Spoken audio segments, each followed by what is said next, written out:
Përshëndetje, mi që vini flasim hapur në Durrës Live. Vazhdoj me maratonën e kandidatëve për deputet në qarkun e Durrësit për zgjedhjet e 11 maj 2025.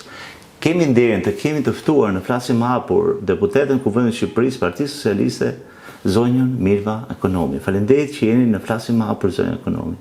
Faleminderit shumë që më bët pjesë të Durrësit Live. Në fakt është një media që po projektohet me shumë sukses në qytet dhe unë jam shumë e nderuar që t'jem sot e ftuar nga ju. Dhe ne jemi të nderuar për disa arsye zonja Ekonomi. Përpara se të flasim për 11 majin, dua personalisht të theksoj komplimente për qytetarin tuaj, komplimente për profesionalizmin tuaj. Dhe sot në politik të jesh në një figurë të tillë, të moderuar, dhe profesioniste e kulluar siç jeni ju, për hir të vërtetës është gjë e rrallë. Dhe ju e keni ruajtur këtë statur gjatë gjithë kësaj kohe në detyrat dhe funksionet publike që keni patur. Faleminderit shumë, po unë nuk besoj se jam vetëm, unë besoj se nga të gjitha partitë ka figura që janë profesioniste, që vinë me besimin që mund bëjnë diçka më mirë për vendin, mund bëjnë diçka më mirë për zgjedhësit, dhe që përpiqen çdo ditë në kuvend që të jenë aktiv në hartimin dhe diskutimin e ligjeve. Që kështu thënë këtë, besoj që cilësia e parlamentit sa vjen dhe do të ndryshojë për faktin se grup moshat e ndryshme ka nevojë të përfaqësohen në kuvend dhe të përfaqësojnë interesat e grupeve të ndryshme sociale të shoqërisë, që kështu detyra e profesionalizmit do mbetet një detyrë kryesore për gjithë ata që vinë dhe ulen në kuvend. A është kjo arsyeja pse ju dha Edi Rama sërish besimin në listën e mbyllur të kandidatëve? Në fakt, unë doja të sqaroja një gjë që ne si skuadra e Partisë Socialiste e kemi është një gjë që bruhet nëpërmjet gjithë takimeve që kemi, diskutimeve që bëjmë, që ne përpiqemi për skuadrën, për ne ka rëndësi skuadra PS. Dhe nuk është aq e rëndësishme më në kë pjesë të skuadrës jetë pjesa e mbyllur apo se pjesa e hapur. Në këtë rast për ne është rëndësishëm numri 5, luftojmë të gjithë për numrin 5, dhe ajo që japim edhe si mesazh në diasporë, në shqiptarët që jetojnë jashtë vendit, shqiptarët e Europës, përpiqemi të themi që numri 5 është ai që duhet të mbizotrohet edhe në vlerësimin e tyre për kandidatin dhe për zgjedhjet e ardhshme.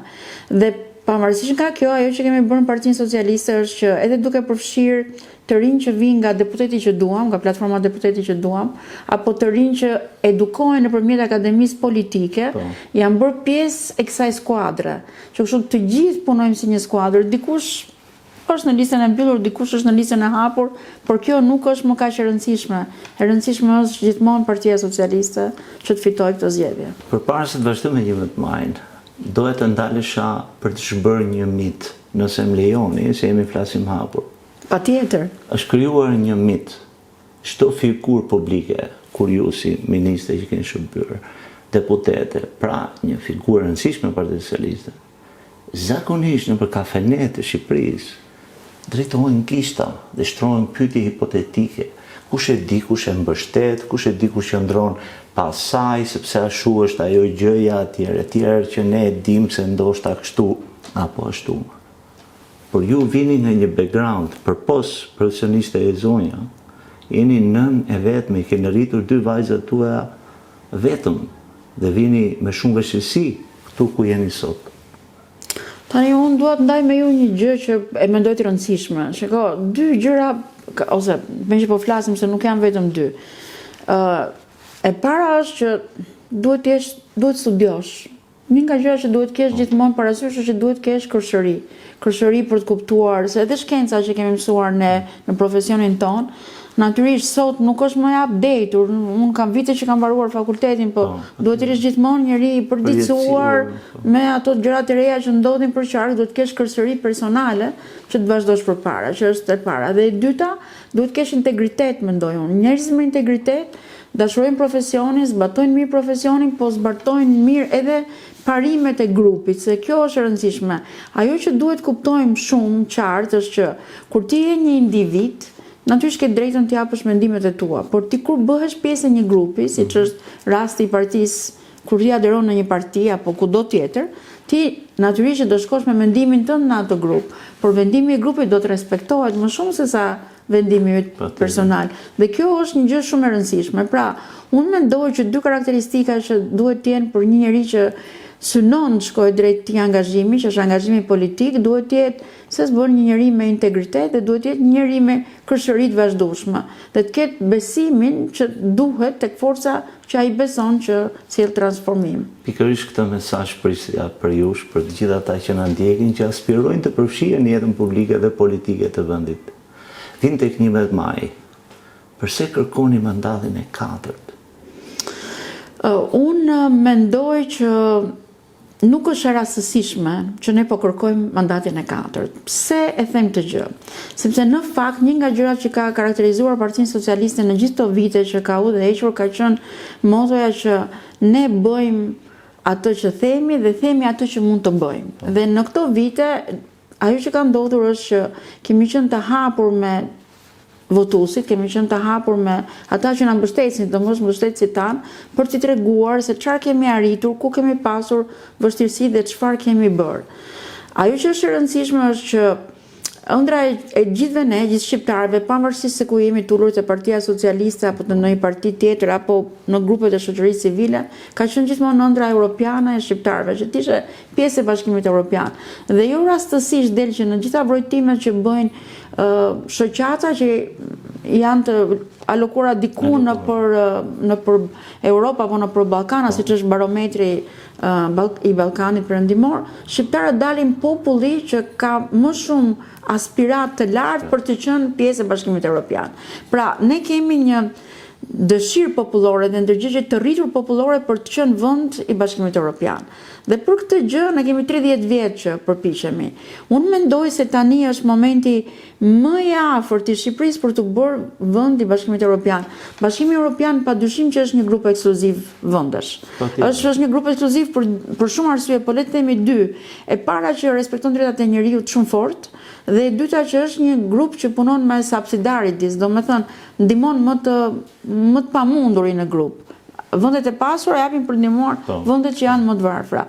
Tani ne i kemi bërë disa progrese të rëndësishme në shtetformimin tonë. Fakti që ne kaluam me sukses reformën në drejtësi që ishte padyshim merit e Partisë Socialiste, unë mbaj mend shumë mirë kur kemi votuar, ka qenë dhe periudhë vere, ka qenë padyshim iniciativë për ta çuar deri në fund e Partisë Socialiste gjithë paketën e reformës në drejtësi, është një element i rëndësishëm që na bën të ndihemi tashmë gati për trokitur fort të dera e Bashkimit Evropian. Elementi i dytë është procesi i vettingut. Procesi i vettingut tregoi që i screening, gjithë i screening për këtë gjë, vettingun administrativ. Procesi i screening dhe i parjes së gjitha elementeve që ne kishim në administratën tonë, në ligjbërjen tonë të krahasuara me aki komuniterin, tregoj që Shqipëria kishte bërë progres, po kishte edhe hapësira që duhet i mbushte. Dhe kjo erdhi si rezultati një administrate që ishte bërë gjithmonë dhe më e aftë për të kuptuar gjërat e JUS, për të kuptuar gjërat e akis.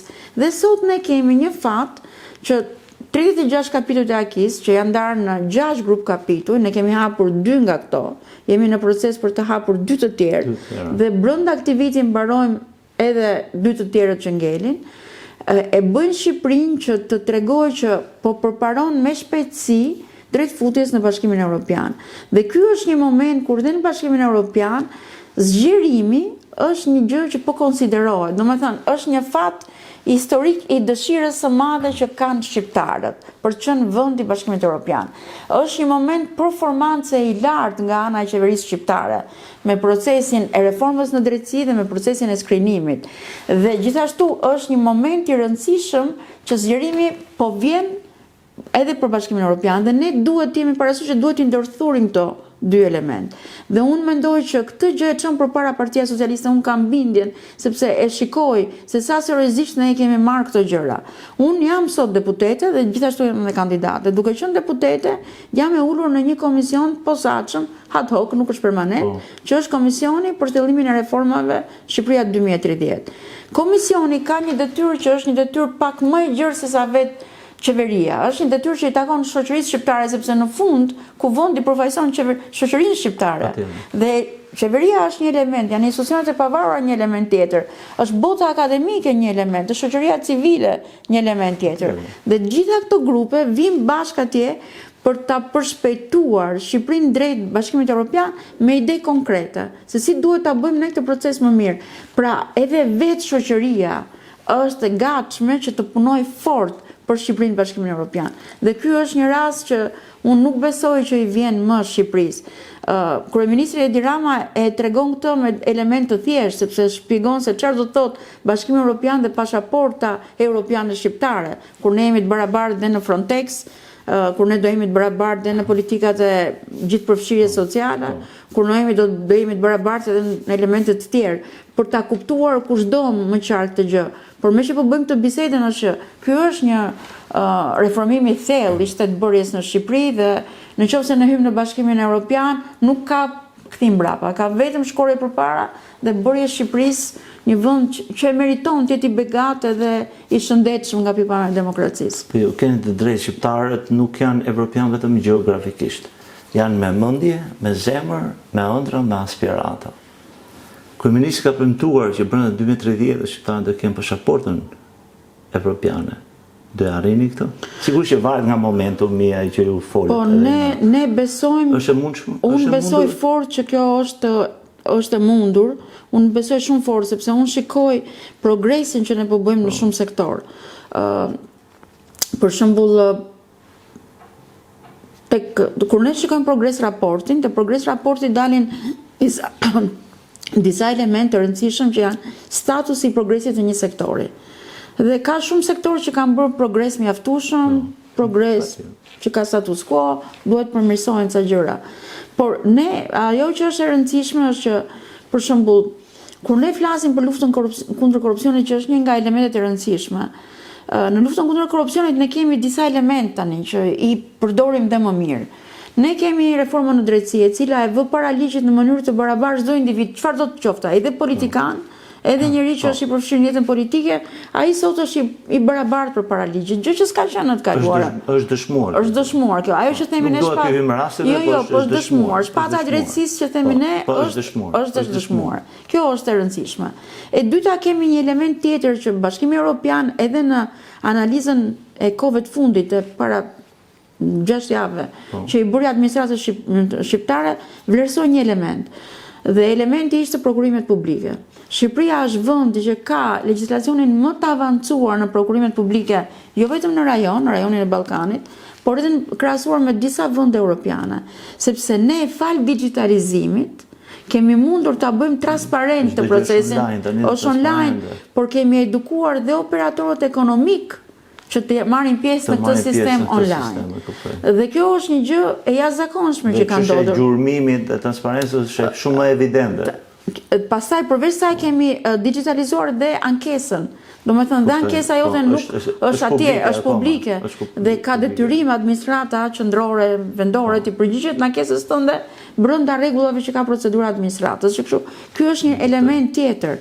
Elementi i rëndësishëm është fakti që ne kemi krijuar në Ministrinë e Financave dhe kemi krijuar në kuptimin e fuqizimit një agjenci që merret me konfiskimin e aseteve të personave që nuk duhet të kemë këto, aseteve dhe ndjek paran. Dhe këto asete në fakt që janë konfiskuar edhe këtu në qytetin e Durrësit kanë ardhur në shërbim shoqërisë civile.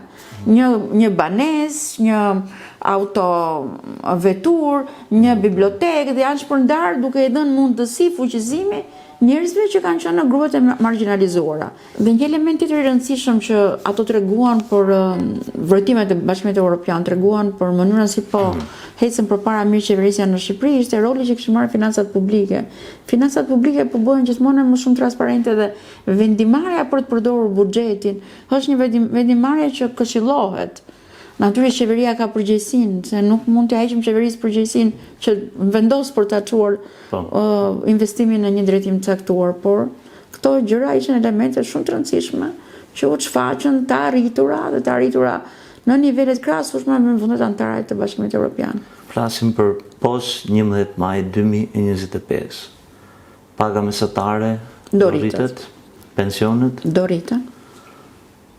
çfarë tjetër ofron kjo qeverisje?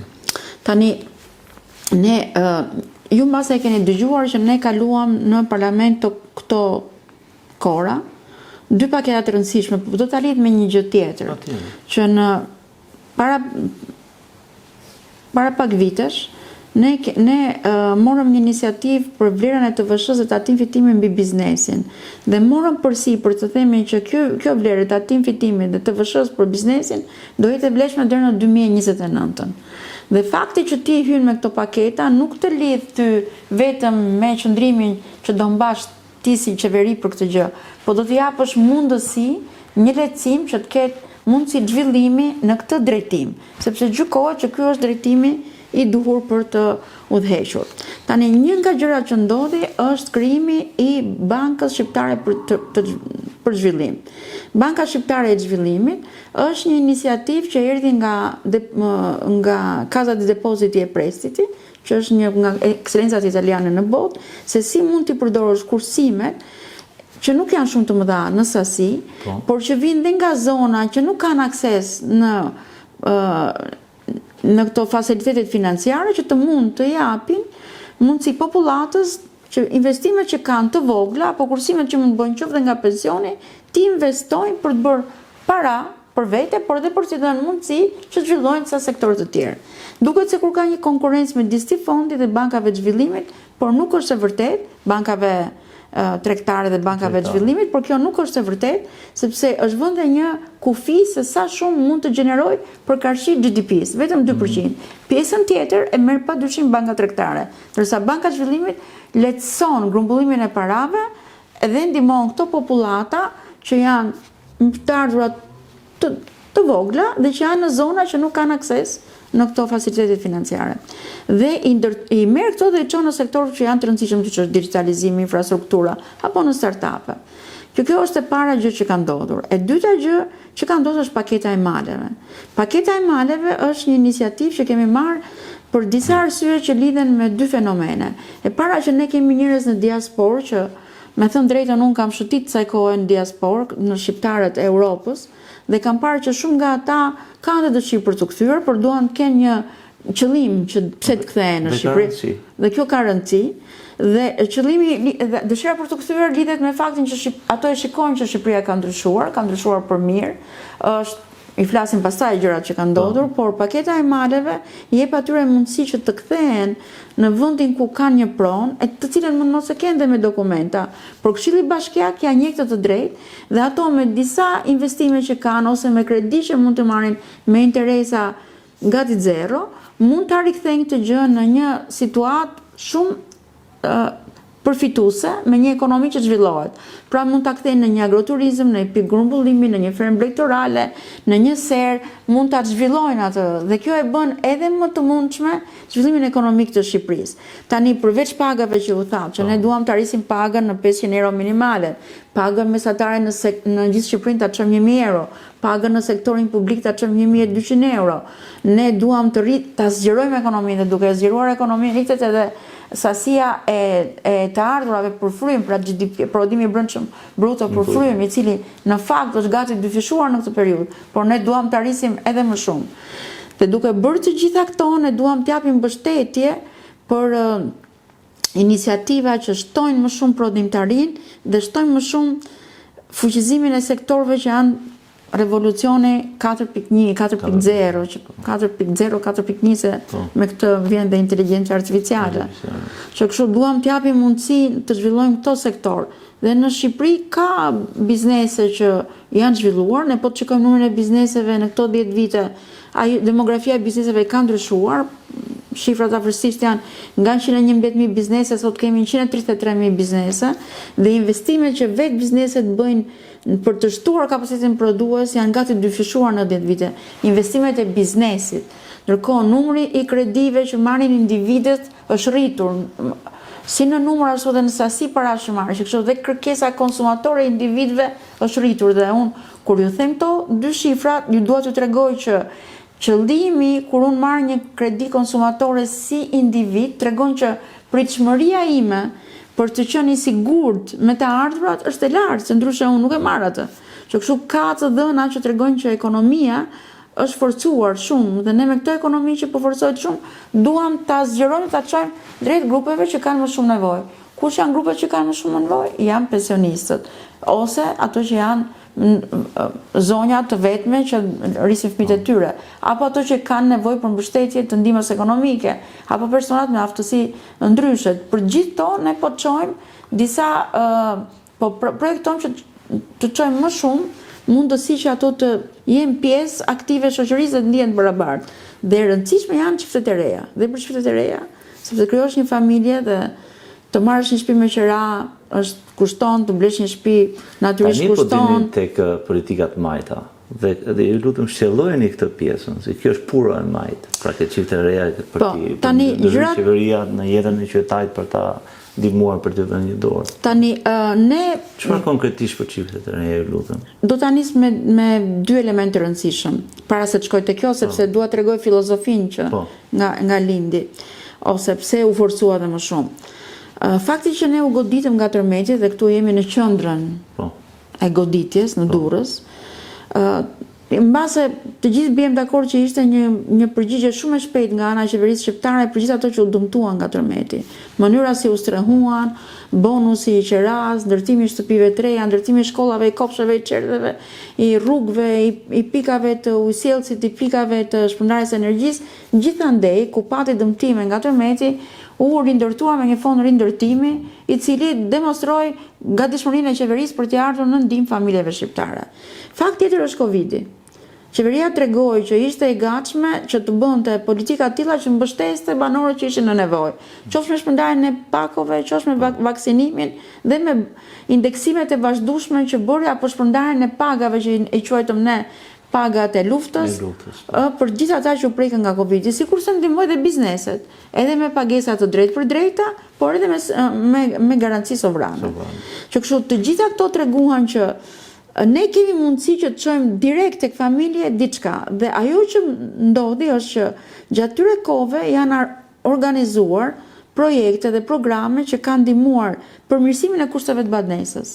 Sot ka 35.000 çelësa që janë shpërndarë familjeve që kanë përmirësuar kushtet, kanë bërë rikonstruktim, kanë vënë panele diellore, kanë bërë kapot që mos konsumojnë energji.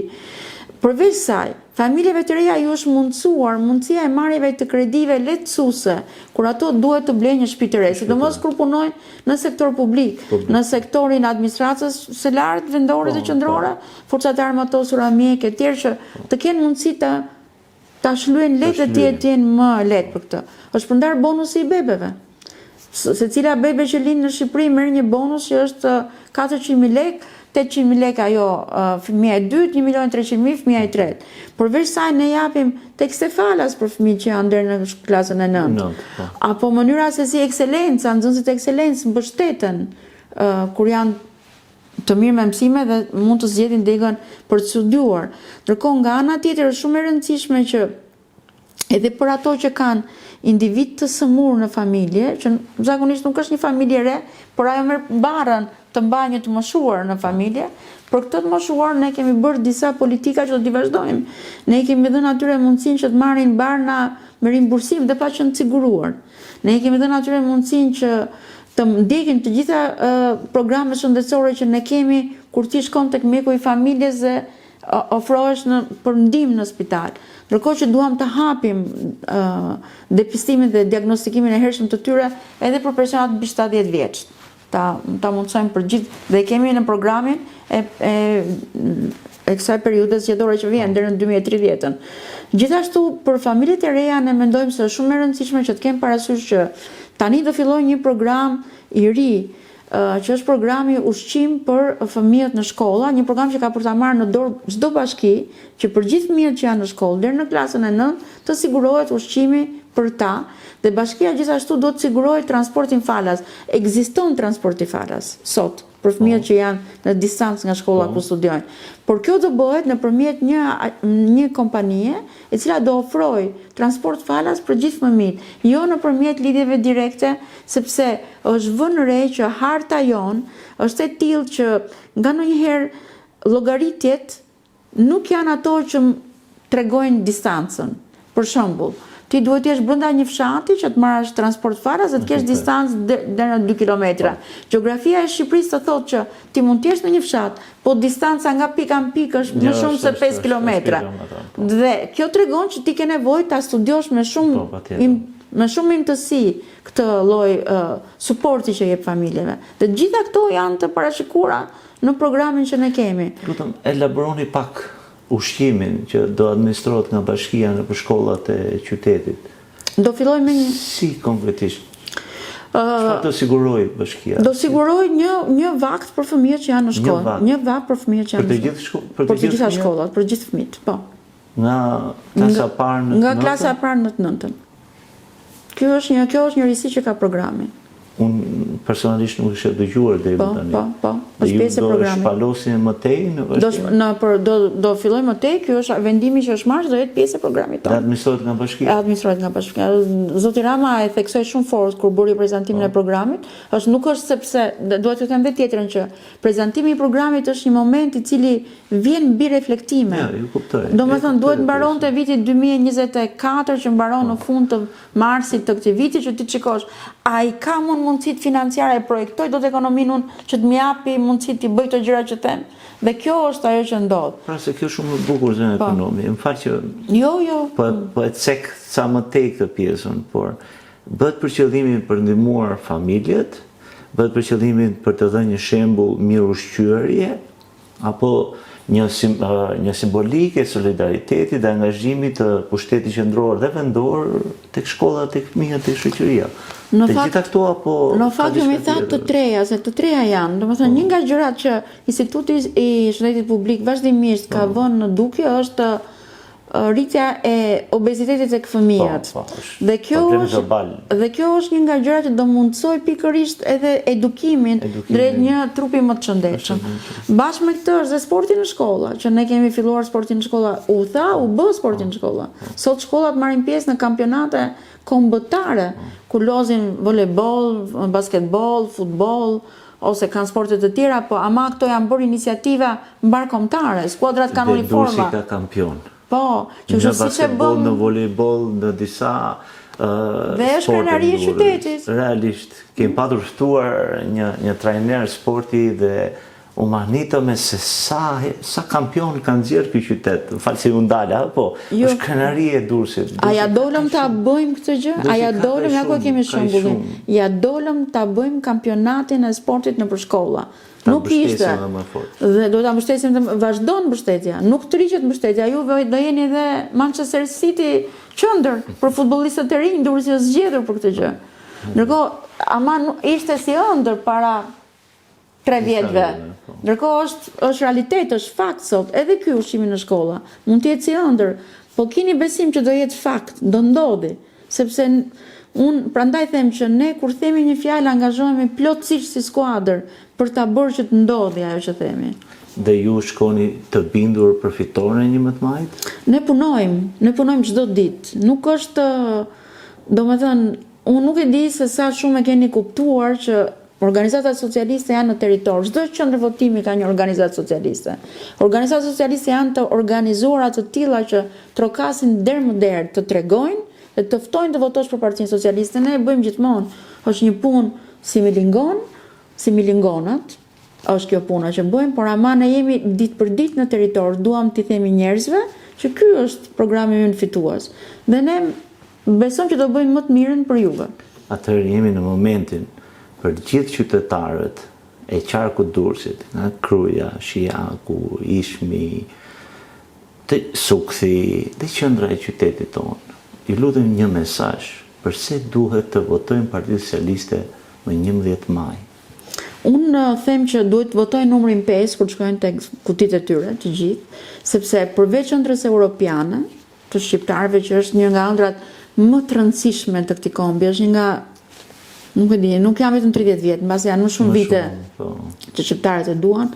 Ne do mendojmë për një ekonomi që ka gjithmonë më shumë qëndrueshmëri, e aftë që të zgjeroj veten dhe me ato para që fitojnë nga rritja ekonomike, ne t'i çojmë për të përmirësuar mirëqenien e gjithë qytetarëve, duke filluar nga i bebja që lind nesër deri tek ai i moshuari që ka nevojë për një ndihmë sociale dhe për një mbajtje më afër gjithë të shoqërisë. Të gjitha këto janë të planifikuara në program, nuk ndodhin me një herë, por ama ne kemi dëshmuar që hap pas hapi, kur themi diçka e bëjmë dhe e çojmë deri në fund, nuk e lëmë në mes të rrugës atë që themi. Prandaj duhet një votë për Partinë Socialiste në 11 maj. Që ekonomi, faleminderit që ishin flasim hapur në Durrës Live. Faleminderit shumë për ftesën. Faleminderit që na ndoqët, nuk takofshim në episodin e radhës.